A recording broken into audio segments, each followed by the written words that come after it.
The Mysteries of Udolpho, Volume 4, Chapter 1, is all the counsel that we two have shared, the hours that we have spent, when we have chid the hasty-footed time for parting us. Oh, and is all forgot? Will you rend our ancient love asunder, midsummer's night stream? In the evening, when Emily was at length informed that Count de Villefort requested to see her, she guessed that Valancourt was below, and endeavoured to assume composure and to recollect all her spirits. She rose and left the apartment. But on reaching the door of the library, where she imagined him to be, her emotion returned with such energy that, fearing to trust herself in the room, she returned into the hall, where she continued for a considerable time, unable to command her agitated spirits. When she could recall them, she found in the library Valancourt seated with the Count, who both rose on her entrance, but she did not dare to look at Valancourt, and the Count, having led her to a chair, immediately withdrew. Emily remained with her eyes fixed on the floor, under such oppression of heart that she could not speak, and with difficulty breathed, while Valancourt threw himself into a chair beside her, and, sighing heavily, continued silent, when, had she raised her eyes, she would have perceived the violent emotions with which he was agitated. At length, in a tremulous voice, he said, "I have solicited to see you this evening, that I might at least be spared the further torture of suspense, which your altered manner has occasioned me, and which the hints I have just received from the Count have in part explained. I perceive I have enemies, Emily, who envied me my late happiness, who have been busy in searching out the means to destroy it. I perceive too that time and absence have weakened the affection you once felt for me, and that you can now easily be taught to forget me." His last words faltered, and Emily, less able to speak than before, continued silent. "Oh, what a meeting is this!" exclaimed Valancourt, starting from his seat and pacing the room with hurried steps. "What a meeting is this, after a long, long separation!" Again he sat down, and, after the struggle of a moment, he added in a firm but despairing tone, "This is too much. I cannot bear it. Emily, will you not speak to me?" He covered his face with his hands, as if to conceal his emotion, and took Emily's, which she did not withdraw. Her tears could no longer be restrained, and when he raised his eyes and perceived that she was weeping, all his tenderness returned, and a gleam of hope appeared to cross his mind, for he exclaimed, "Oh, you do pity me! Then you do love me! Yes, you are still my own Emily. Let me believe those tears that tell me so." Emily now made an effort to recover her firmness, and hastily drying them, "Yes," said she, "I do pity you. I weep for you. But ought I to think of you with affection? You may remember that yester evening I said I had still sufficient confidence in your candour to believe that when I should request an explanation of your words, you would give it. This explanation is now unnecessary. I understand them too well. But prove, at least, that your candour is deserving of the confidence I give it, when I ask you whether you are conscious of being the same estimable Valancourt whom I once loved." "Once loved!" cried he. "The same, the same!" He paused in extreme emotion, and then added, in a voice at once solemn and dejected, "No, I am not the same. I am lost. I am no longer worthy of you. He again concealed his face. Emily was too much affected by his dishonest confession to reply immediately, and while she struggled to overcome the pleadings of her heart and to act with the decisive firmness which was necessary for her future peace, she perceived all the danger of trusting long of her resolution in the presence of Valancourt, and was anxious to conclude an interview that tortured them both. Yet, when she considered that this was probably their last meeting, her fortitude sunk at once, and she experienced only emotions of tenderness and of despondency. Valancourt, meanwhile, lost in emotions of remorse and grief which he had neither the power nor the will to express, sat insensible almost of the presence of Emily, his features still concealed, and his breast agitated by convulsive sighs.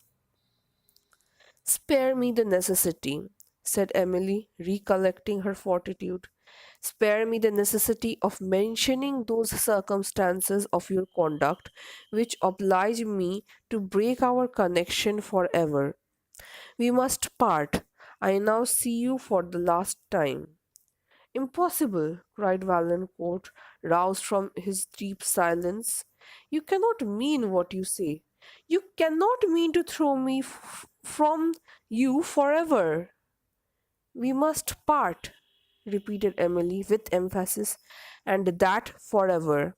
Your own conduct has made this necessary." "This is the Count's determination," said he haughtily, "not yours, and I shall inquire by what authority he interferes between us." He now rose and walked about the room in great emotion. "Let me save you from this error," said Emily, not less agitated. "It is my determination, and if you reflect a moment on your late conduct, you will perceive that my future peace requires it." "Your future peace requires that we should part? Part forever?" And said Valancourt, "How little did I ever expect to hear you say so! And how little did I expect that it would be necessary for me to say so," rejoined Emily, while her voice softened into tenderness and her tears flowed again. "That you, Valancourt, would ever fall from my esteem." He was silent a moment, as if overwhelmed by the consciousness of no longer deserving this esteem, as well as the certainty of having lost it, and then, with impassioned grief, lamented the criminality of his late conduct and the misery to which it had reduced him, till, overcome by a recollection of the past and a conviction of the future, he burst into tears and uttered only deep and broken sighs. The remorse he had expressed and the distress he suffered could not be witnessed by Emily with indifference, and, had she not called to her recollection all the circumstances of which Count de Villefort had informed her, and all he had said of the danger of confiding in repentance formed under the influence of passion, she might perhaps have trusted to the assurances of her heart, and have forgotten his misconduct in the tenderness which that repentance excited. Valancourt, returning to the chair beside her, at length said in a calm voice, "'Tis true, I am fallen from my own esteem. But could you, Emily, so soon resign, if you had not before ceased to love me, or if your conduct was not governed by the designs, I will say, the selfish designs of another person? Would you not otherwise be willing to hope for my reformation? And could you bear by estranging me from you, to abandon me to misery, to myself?" Emily wept aloud. No, Emily, no. You would not do this. If you still loved me, you would find your own happiness in saving mine. There are too many probabilities against that hope, said Emily, to justify me in trusting the comfort of my whole life to it. May I not also ask whether you could wish me to do this if you really loved me? Really loved you? Exclaimed Valancourt. Is it possible you can doubt my love? Yet it is reasonable that you should do so, since you see that I am less ready to suffer the horror of parting with you, that than that of involving you in my ruin. Yes, Emily, I am ruined, irreparably ruined.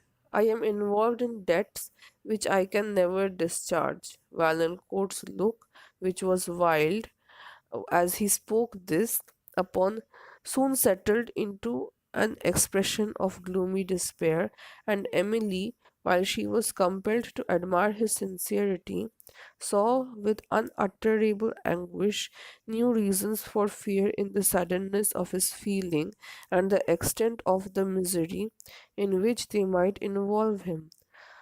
After some minutes, she seemed to contend against her grief and to struggle for fortitude, but to conclude the interview.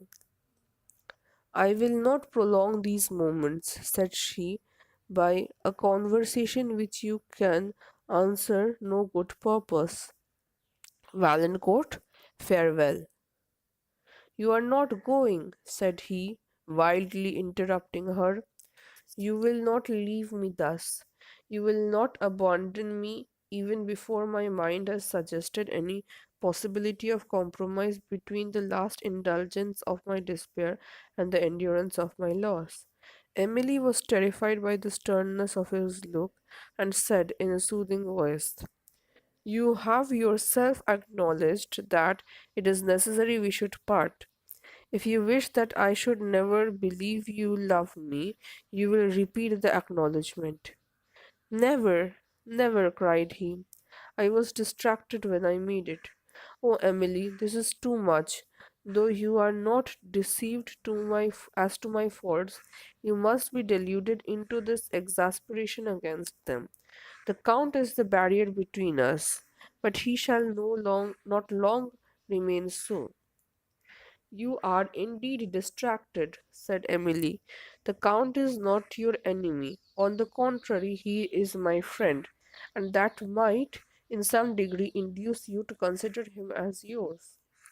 Your friend, said Valancourt hastily. How long has he been your friend that he can so easily make you forget your lover?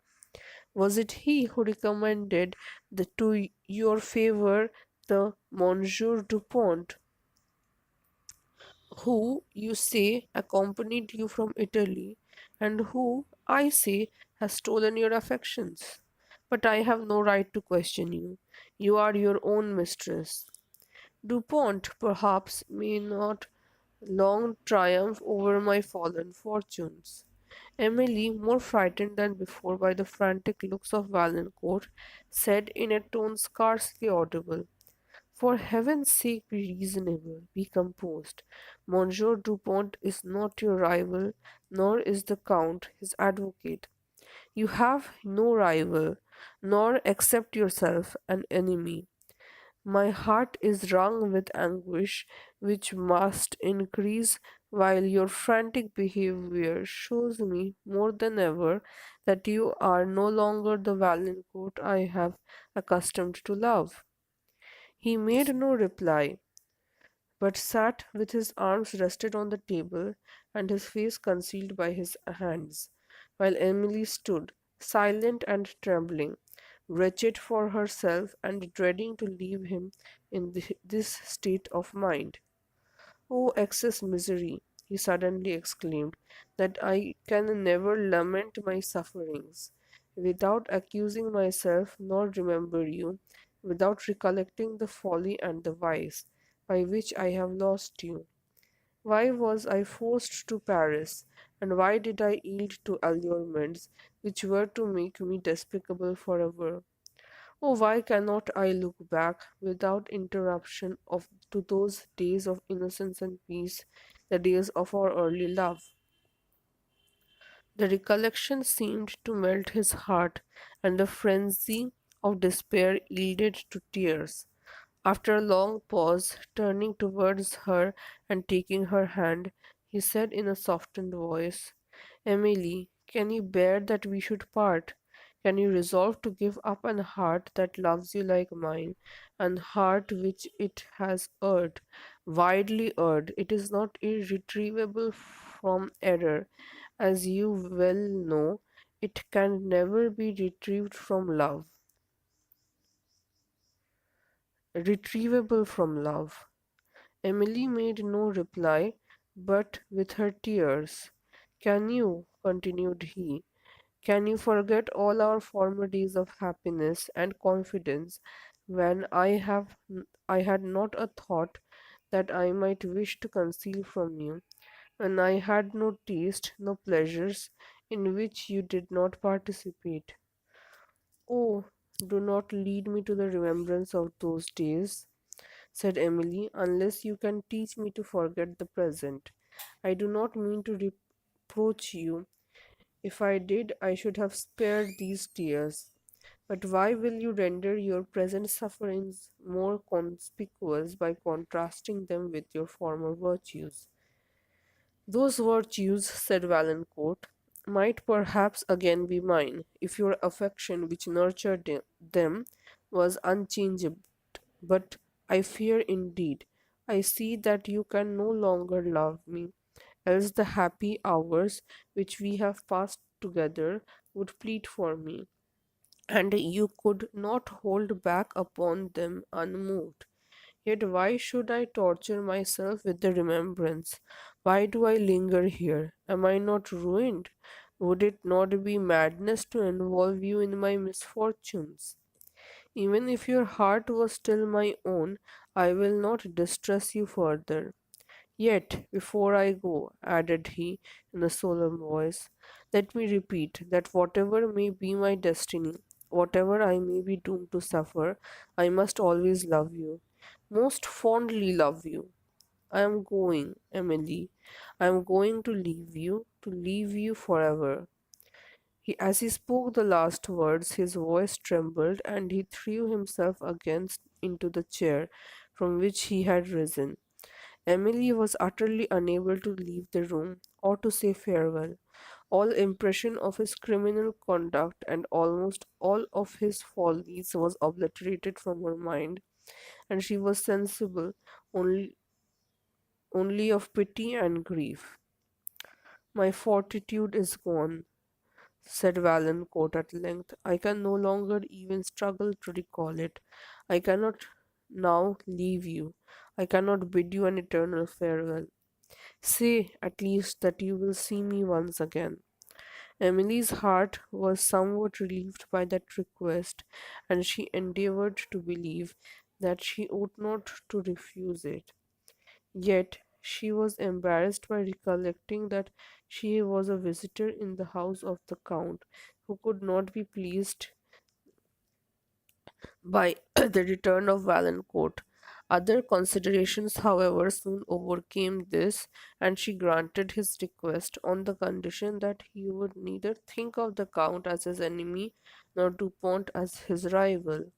He then left her with a heart so much lightened by his short respite that he almost lost every former sense of misfortune. Emily withdrew to her own room, that she might compose her spirits and remove the traces of her tears, which would soon encourage the censorious remarks of the Countess and her favourite, as well as excite the curiosity of the rest of the family. She found it, however, impossible to tranquilize her mind, from which she could not expel the remembrance of the late scene with Valancourt, or the consciousness that she was to see him again on that morrow. This meeting now appeared more terrible to her than the last, for the ingenuous confession he had made of his ill conduct and his embarrassed circumstances, with the strength and the tenderness of affection with which this confession discovered had deeply impressed her, and in spite of all she had heard she and believed to his disadvantage, her esteem began to return. It frequently appeared to her impossible that he could have been guilty of the depravities reported of him, which, if not inconsistent with his warmth and impetuosity, were entirely so with his candor and sensibility. Whatever was the criminality which had given rise to the reports, she could not now believe them to be wholly true, nor that his heart was finally closed against the charms of virtue. The deep consciousness which he felt, as well as expressed of his errors, seemed to justify the opinion, as she understood not the instability of youthful dispositions when opposed by habit, and the professions frequently deceive those who make as well as those who hear them. She might have yielded to the flattering persuasions of her own heart and the pleadings of Valancourt, had she not been guided by the superior prudence of the Count. He represented to her in a clear light the danger of her present situation, that of listening to promises of amendment made under the influence of strong passion, and the slight hope which would attach to a connection which could attach to a connection whose chance of happiness rested upon the retrieval of ruined circumstances and the reform of corrupted habits. On these accounts he lamented that Emily had consented to a second interview, for he saw how much it would shake her resolution and increase the difficulty of her conquest.